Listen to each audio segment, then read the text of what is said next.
today is about how to get what you really want out of your life on a consistent basis. Now, in order to get what you really want, you got to know what it is, which for most people is a unique concept. Seriously, when I ask people, what do you really want? The answer I usually get is something like, well, I don't know, or something general like, well, I wish I had a better relationship. I wish I could start my own business. I wish I had more money. I wish I could be more successful. The challenge with all those responses is they're so general, and they're not what you really want anyway. People don't want relationships. People don't want money. They don't want businesses. They don't want to be thinner. What we all want are the things we think we're going to get from those changes in our lives.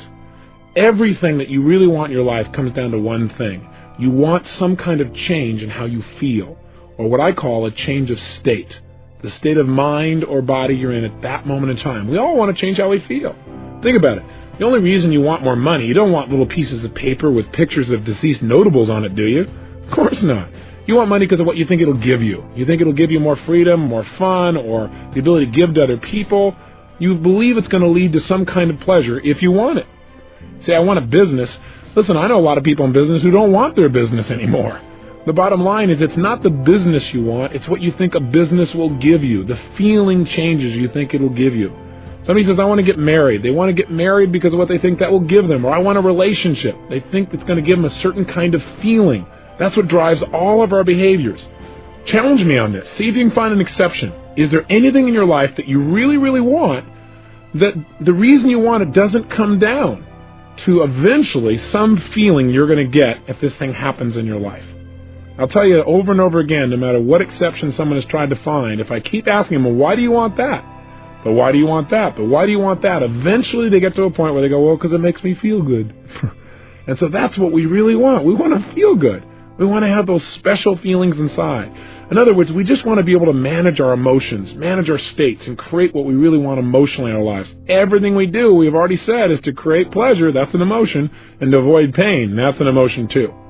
And if we want to change our behavior, the quickest way to do that is change how we feel. I mean, think about it. Haven't you had a situation in your life where you did something, and after you did it, you said to yourself, I can't believe I said that. I can't believe I did that. That was so stupid. Have you ever had a situation like that? I mean, an area you're normally pretty smart in. You just did something really dumb. I know I have plenty of times. Haven't you also had the opposite experience, though? Where you were on a roll, where things were just flowing, where it was like you were unstoppable, and you don't even know how you were doing it. You were just like flowing, where after you did it, somebody said, you do that? And you went, yeah, that was me. Right? And you don't know how you pulled it off. You were rather proud of it, though. Haven't you had those kind of times where you're just on a roll? So I got a question for you. What's the difference in your behavior? Why is it in one situation you perform brilliantly, in another situation you perform, how should we say, brutally? The difference is not your ability. What we do at any moment in time, in that moment, is based on the state that our mind and body is in at that moment in time. In other words, what people can do is absolutely incredible. What they will do is usually disappointing. And the difference is not their capability, but rather what state are they in right now. If every time they think about public speaking, they associate fear or pain, that's going to change their state. And all of a sudden they're going to feel tight in their body, and their whole emotional state will change, and they're not going to get the most out of themselves. But if whenever they think of public speaking, they think of absolute pleasure, they're going to be in a great state of mind, and they're going to get more out of themselves. I mean, think about it. When you're feeling really frustrated, do you behave the same way as when you're feeling like you're on a roll and things are flowing? Obviously not. You have the same ability, but things act and behave differently coming out of you. You speak differently, you communicate differently, everything changes. I'll give you another example. Have you ever forgotten something simple like your own home telephone number or address or how to spell the word the? Ever had one of those enlightening experiences? Now, you know how to spell the word the. How come you couldn't remember? The answer is because you're in what I call a stupid state, right? You were in a state of mind where your brain wasn't able to get a hold of the answers. The answers are there, but you couldn't get there. So I believe one of the most important things, probably the most important thing that you and I can do in our lives to create the power and joy and passion that we really want is to learn to manage our own states of mind. In fact, think of the cost of not managing them.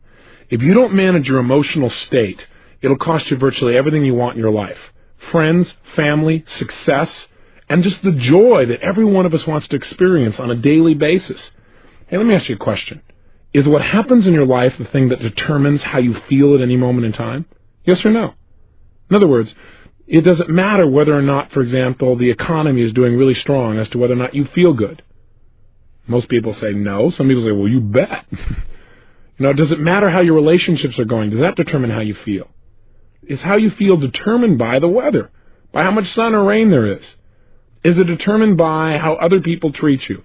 I'm here to tell you the answer to that is no. I'm not saying that it doesn't complement or support you feeling one way or another. I'm saying how you feel at any moment in time is purely designed and the result of how you are directing your own mind and body at that moment. What I'm saying to you is no matter what is happening in your life, you are in control of your own states. And once you understand that, number one, and number two, you use that ability, you now have control over your life at a whole new level. And you have more fun and joy and passion than you ever dreamed of once you take that responsibility and take that control. Now, for some people, when they say, well, that seems like a heavy responsibility, well, look at the opposite. What's the price of not managing your states? Well, I'll ask you a question. What does John Belushi, Elvis Presley, Freddie Prinze, Jimi Hendrix, Janis Joplin, and Marilyn Monroe, what do they all have in common? They're all people that never learned how to manage their state, that's what. They all were people that had every reason in the world to be happy by anybody else's standards, but who destroyed themselves, literally killed themselves in the end. I mean, Belushi's one of my favorite examples. Why? Because I liked this guy. Didn't you? Wasn't this a fun guy? I mean, if you were to think of somebody, didn't you feel like this guy that you could connect with? I don't know about you, but I really enjoyed him. And millions of other people did as well. He had what most people would think would make them happy. He had all these people that loved him, appreciated his work. He got to be creative. He was in movies. He was in television. He was on Broadway. I mean, here was a guy that was spontaneous.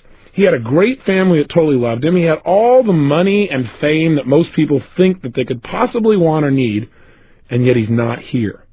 How come? He's dead. Why? Not because of old age, you'll recall, but because this man did not know how to control his own emotions within himself, and he tried to change the way he was feeling by using drugs. He used drugs as a way to change his state, and he's no longer here, and neither of the other people I mentioned on this list. Think about it. There's a major price in now managing your state, and in managing your state, there's major rewards. Now let's contrast Belushi with a friend of mine. His name is W. Mitchell, one of the people in the world that I not only love most, but also have the most respect for. W. Mitchell's a unique guy. 15 years ago, he had a unique experience, one that most people would never forget.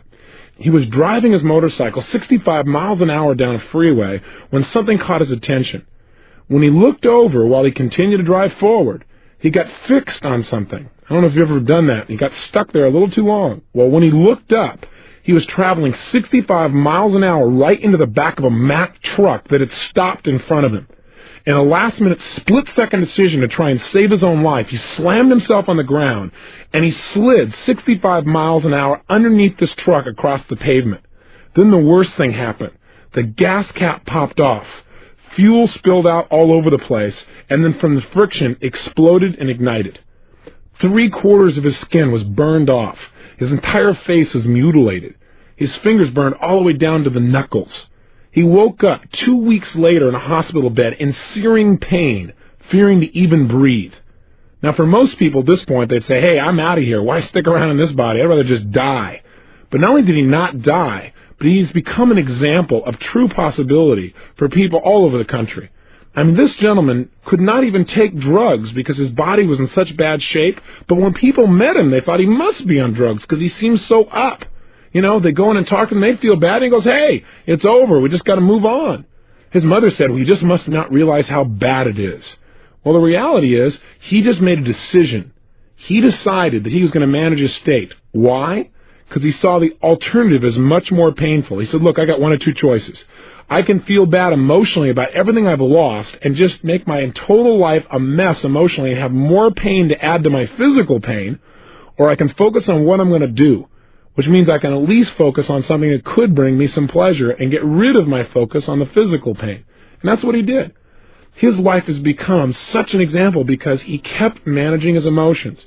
Now, not only did he do that, but within 3 years, he managed himself so well that he got back into business, even though he didn't look too terribly attractive. But he ended up going into business and becoming extremely successful. The new company he developed after his accident became the #1 employer of its type in the state of Vermont. He became a millionaire. He even learned to fly airplanes. Now, that's not the end of the story. About 8 years later, he's flying his airplane with 3 other friends in Colorado, and he made himself a rather big mistake. He didn't go through his checklist, and he didn't notice that there was frost that had developed on the wing, and when he took off, he crashed. 3 people walked away. He was not one of them. He was paralyzed from the waist down for life. So they cut off his toes since he didn't need them anymore and sewed them on his hands so he'd have something to be able to grasp things with. He's stuck in a wheelchair now for life. Of course, he doesn't look at as stuck in a wheelchair. In fact, you say at this point he must have given up, right? No. Even after his wife left him, she said, look, I don't want to be around a fried cripple. Even after all that, he still didn't give up. He turned around, and the city he was living in Colorado had some major problems. He decided to become the mayor of that town. After that, he decided to run for lieutenant governor of the state of Colorado. He placed 3rd in a group of 6, and he ran on the issues, not on a sympathy vote. And he campaigned door to door. Now remember, this guy didn't look too terribly good. In fact, he used to wear a button that said, "Send me to the governor's mansion, and I won't just be another pretty face." Kind of a nice way to interrupt people's patterns and make them associate something new to you. Now, he didn't win the lieutenant governor's place. He still didn't give up. He now has his own radio show in Colorado, and he has found the woman of his dreams and remarried. So I've got to tell you that if you start to tell me, well, gosh, Tony, I got all these problems, it's hard to manage my state, just think about W. Mitchell. When I look at somebody like Belushi and see all that he had, and I look at somebody like Mitchell, who seems to have all these challenges but is so happy, so successful, such a sense of possibility, it becomes clear to me that I have no excuse to ever not manage my state on a consistent basis. No matter how big the problems may seem, you're much better than anybody like that might ever hope to be. So how do we manage our states? Well, one, remember, I believe virtually everything in life comes down to why to first, then how to. I believe if you want to succeed, you got to have 80% of success is figuring out why to succeed, why to manage your state, for example. 20% is how. Here's the how, and let's do it quickly, and let's just get right to doing it and doing some exercises. There are 2 primary ways to control your state of mind and body. They are, number 1, controlling the way you use your physical body, what we call your physiology, and number 2, controlling your mental focus. That is what you pay attention to, what you think about, what you picture, what you say to yourself. Today we're going to focus on how to use our physical bodies to create the emotions that we want at any moment in time. And then on your next tape, we're going to work on how to control our focus, how to control the mental imagery and pictures and things that we think about in a way that immediately changes our state as well. Let's start and focus again today on physical movement. Now I want you to think about something here. In order to feel anything in your life, you feel it through your nervous system, through your physical body. Now if I told you I know someone who is totally depressed, I bet you could tell me about the way they move or even their posture, and you would probably have an accurate representation. In other words, if I told you about someone I know that's totally depressed, and let's say they're outside your door right now, and I said to you, for $100,000, describe for me, what is this person like? What's their posture like, for example? What would you say? Most people will say, slumped over. Where's this person's head? Most people will say, down. Where are their eyes? Again, most people will say, down. Where is this person's breathing? Is it full or shallow? Again, most people say shallow. And where is this person's facial expressions? Are their muscles in their face pulled up and tight, or are they down and slack? Again, most people say slack. How did you match up with these descriptions? Again, if you're like most people, most of those descriptions match the picture you have in your mind. Why is it that when we think of a depressed person, we think of somebody who's physically hunched over a little bit, looking down, talking a little bit more slowly, with their eyes down and their breathing shallow and their facial muscles slack? The answer is, in order to get depressed, you got to work at it. It's not easy. You have to use your body in a certain specific way. I mean, try something ridiculous with me for a moment, won't you? Sit up right now in your chair. In fact, if you're not driving, stand up. If you're driving, that would be difficult. But if you're sitting, stand up for a second if you would. And if you're sitting and you're in a car, then sit up. But I want you to stand up ideally. Stand tall, breathing fully. Really strong. Breathe fully. And I want you to look up towards your ceiling. And as you're standing there, breathing tall, looking at your ceiling, what I want you to do is something really ridiculous, really dumb. Put a huge, silly grin on your face. Go ahead. Try it. Oh, come on. Nobody's noticing. You're by yourself. And if they are noticing, then you'll get their attention anyway. Put a big grin on your face. Look at the ceiling. Listen to me now. Now, what I want you to do, while you stay standing tall with your shoulders back, breathing fully with this big grin on your face, I want you to get depressed without changing any aspect of your body. Don't change your facial expression? Oh, come on, you can do it. Hang in there, get depressed. No, you know, some of you are cheating. I can tell. I'm in the room. If you drop those shoulders, if you drop your head, if you stop breathing, or if you stop smiling, it doesn't count. Stand tall, breathing big smile, looking at the ceiling. That's right, and get depressed without changing. All right, well, if you can't change, then just stay happy and sit down. Now, here's my point. You might say, what does this got to do with state management? Are you saying every time I don't feel good, I should stand up tall, stare and grin at the ceiling? Yes. No, there are many ways to do this, but this is one. My point is this. How come when you stand tall and you breathe and you have this big grin on your face, how come you don't feel depressed? The answer is because it's pretty difficult because you're sending a totally different message to your brain. See, the way we move our facial muscles, the way we gesture, the way we physically walk, the pace at which we talk, all of these things determine how we feel in any given moment. If you don't like the way you're feeling, rather than trying to pump yourself up intellectually going, oh, I feel good, I feel good, I feel good, or doing a bunch of affirmations where I feel good, I feel good, I feel good, I feel good, and your brain goes, BS. That's not enough. What you've got to do is change the way you're moving. I mean, think about it. When you were growing up, didn't you have a parent that told you, hey, look, if you're depressed, go do something? Why did that work? Because when you go do something, you change the way you move, you change the way you breathe, you change what you're focusing on and what you're paying attention to, and whammo, you have an emotional change, a state change, if you will.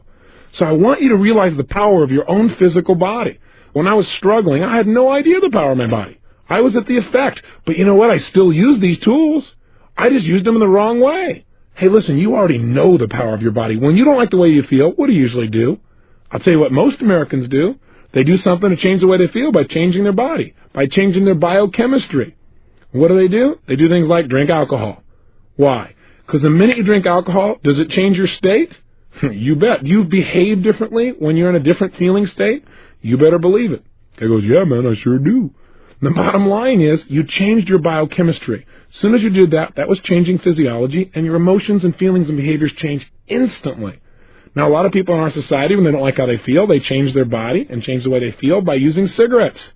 They smoke, and therefore they breathe differently. When they breathe differently, they feel differently. When they feel differently, they behave differently. So they don't like how they're feeling. They're feeling a little tight. They're feeling a little frustrated. They're feeling a little stressed. They smoke a cigarette, and they think the cigarette makes them feel better. What makes them feel better is the fact that they're taking nice, deep, slow breaths. Why not try it without the cigarette? What a concept. Amazing. The bottom line is you can change just by changing your breathing alone. Now, what else do we do? Well, a lot of people, when they don't like the way they feel, what do? They eat. You know, they go, I don't feel good, and they eat. And then they get fat, and they look in the mirror, and they don't like how they look. That makes them feel worse. So they don't like the way they feel, so they eat some more. Right? And then they're caught up in that loop again. Have you ever been there? So food is another way we try and change our physical body in order to do it. Some people just go to sleep. And some people do things like go shopping or watch TV, but we're going to talk about that in your next tape. Those are people that are changing what they're focusing on. But the primary way most of us try and change how we feel is by changing the way we use our physical body. Drugs is the most obvious example. We've already talked about that. Cocaine. Why? Because it changes their state rapidly. That's why people still purchase it, even though it destroys their life simultaneously. They don't focus on that. The point is, any change in your physical body makes an immediate radical change in the way that you feel. So what you've got to learn to do is use this to your advantage. Instead of being at the effect of things, immediately change your emotions. So right now, let me give you a frame of reference about what I'm saying. I learned a long time ago that if I really wanted to succeed on an ongoing basis, I probably needed to measure my level of emotion, my level of intensity. I got a lot of this by working with professional athletes. I noticed that most athletes are really conscious of and pay attention to managing their emotions and their states. And you watch a tennis player, and every time before he hits the ball, he bounces the ball the exact same way, the exact same rhythm, kind of anchors himself, if you will, or triggers himself back in a state.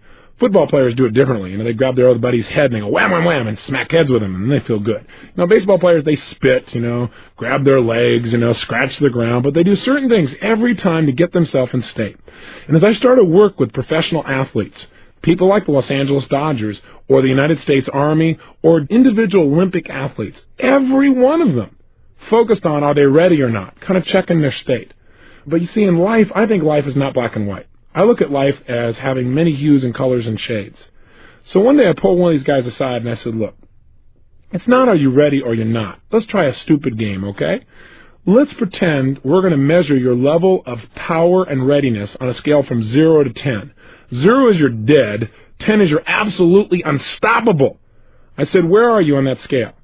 And the guy said, well, I'm about level 7, 6.5, 7. I said, well, you're about to bat right now against Dwight Gooden. Tell me, if you stay at level 7, what's going to happen? You know what was amazing? Instantly, he could tell me. When he realized where he was, he said, I'll either ground out, or I'll pop up, or I'm going to be in a situation where I'm going to strike out. I said, what level do you need to be at on a scale from 0 to 10 to be successful with Dwight Gooden? He said, level 12. I said, okay, that gives me a frame of reference. So you also need to know where you need to be successful. Now, with an athlete, it's pretty clear. And for peak performance, they got to be at level 10 or above, if you will, on a scale from 0 to 10. But isn't your life just as important as an athlete's? If you're going to go in right now and you're going to influence your son or daughter to do something like get excited about their schoolwork, how are you going to do that if you're at level 3? It's not going to happen. Too often I see parents that go, I just can't motivate my children. I just don't understand why. I talk to them about all the reasons why they should really go for it, but it just doesn't seem to work. Do you have any suggestions, Mr. Robbins? I'll say, yeah, try talking a little faster for your children. See, the way we use our voice will affect our states. See, I have a lot here I want to share with you in a short period of time, so I speed up a little bit.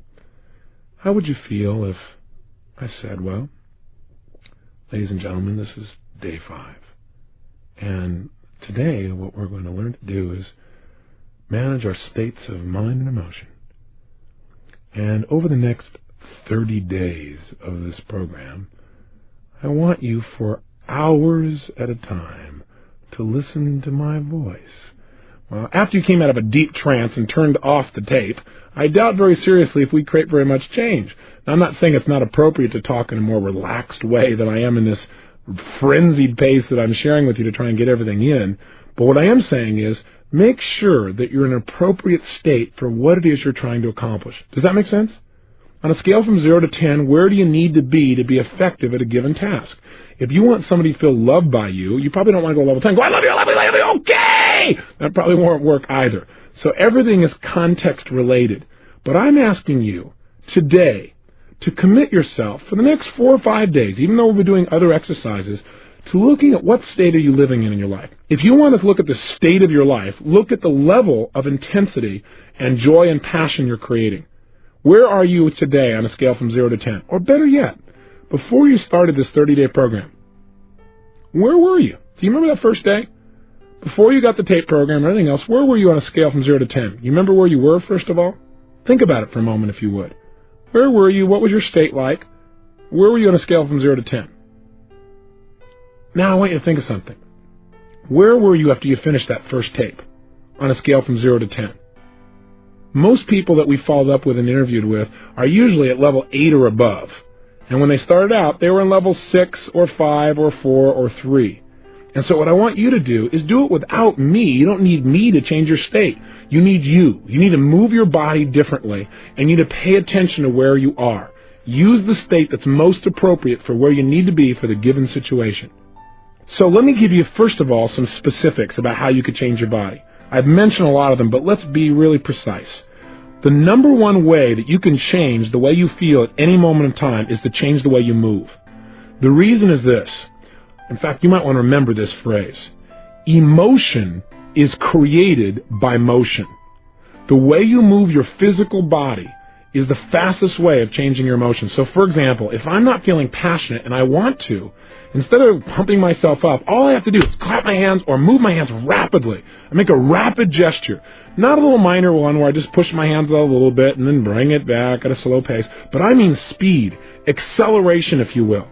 If you speed up the quality of your movements, you will instantly change your emotional state and your intensity. So try it right now. Even while you're listening to me, here's what I want you to do. Take your hands and put them together so that you're touching them almost like in a praying motion.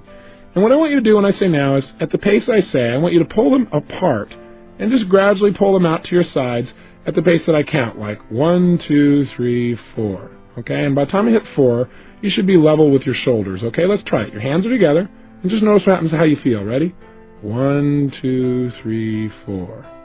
Okay, bring your hands back together. 1, 2, 3, 4. Again, 1, 2, 3, 4. Again, 1, 2, 3, 4. This is known as a state of absolute boredom. Right. So let's try something new. Let's try moving more rapidly. This time, instead of 1, 2, 3, 4, when I say now, I want you to pull your hands apart and don't limit them to the length of your shoulders.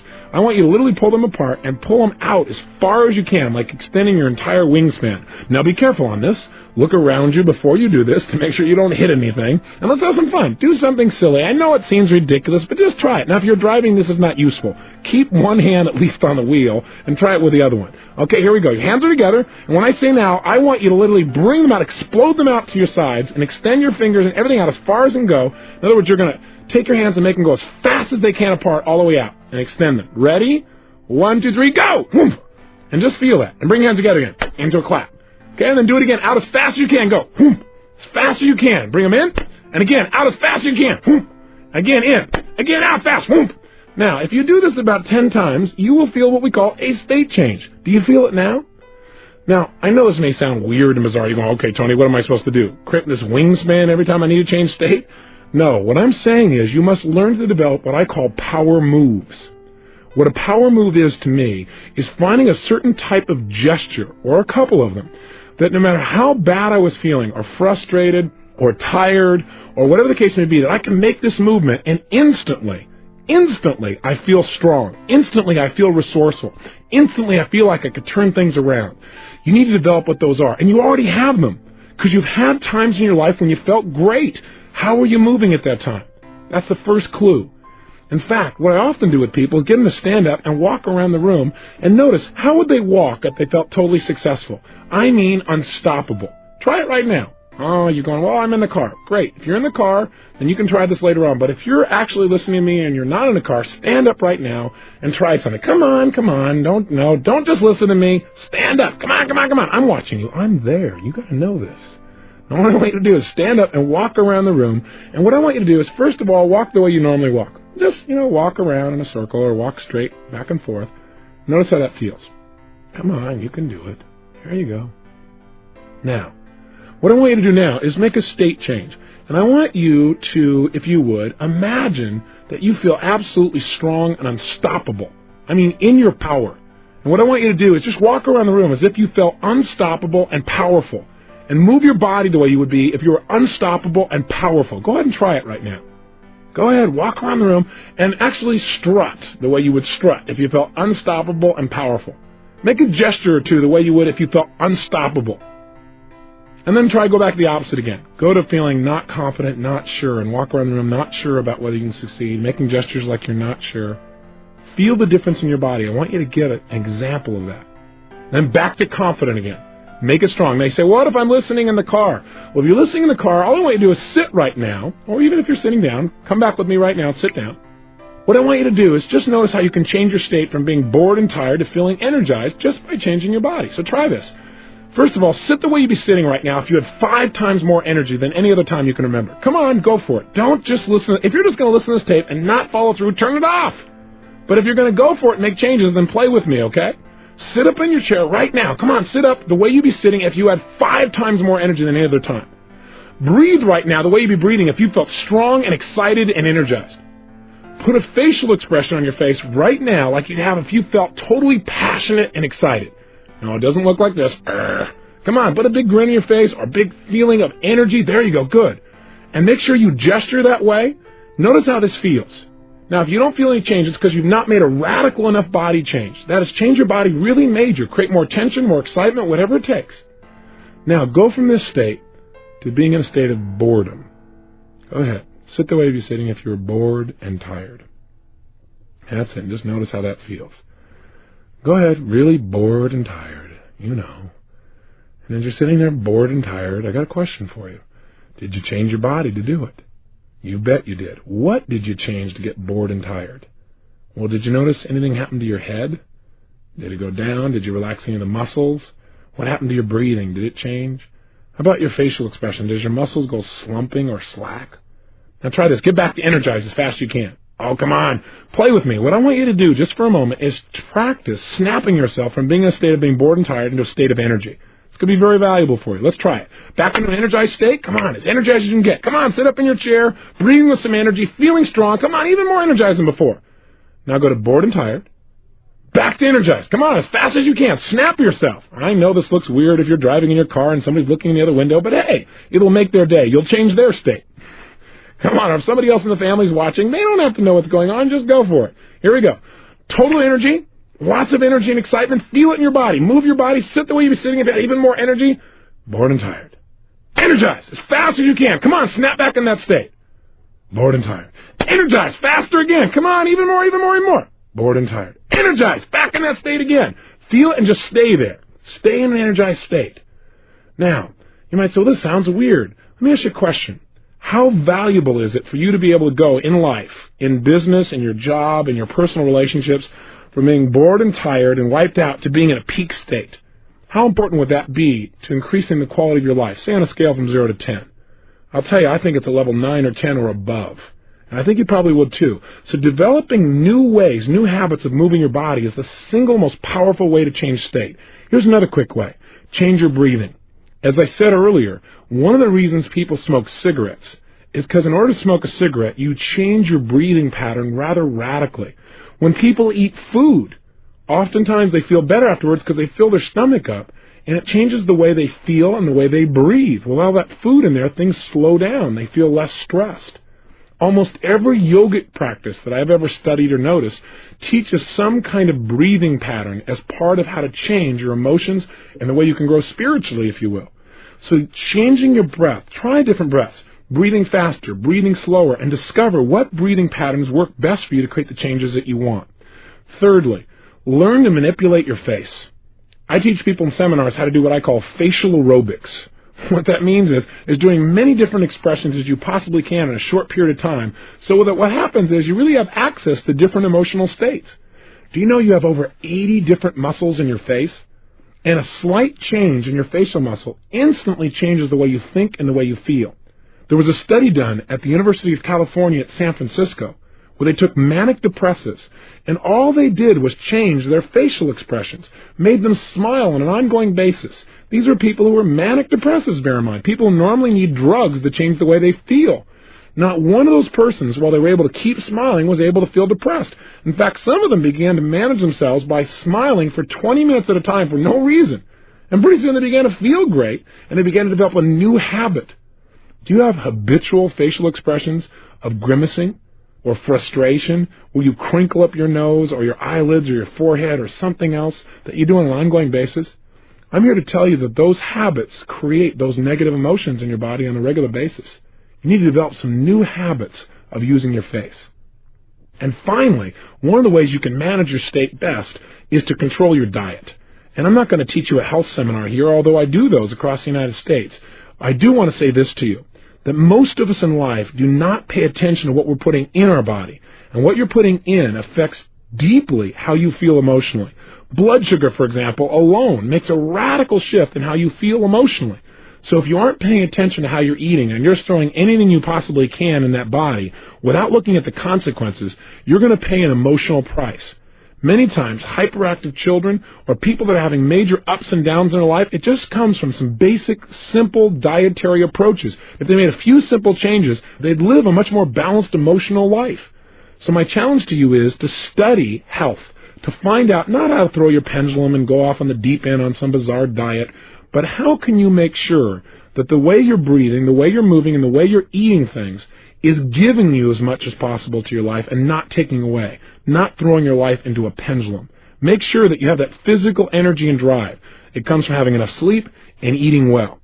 For now, though, I want to have you focus on one emotional state, because I'd like you to be able to trigger a state change anytime you want.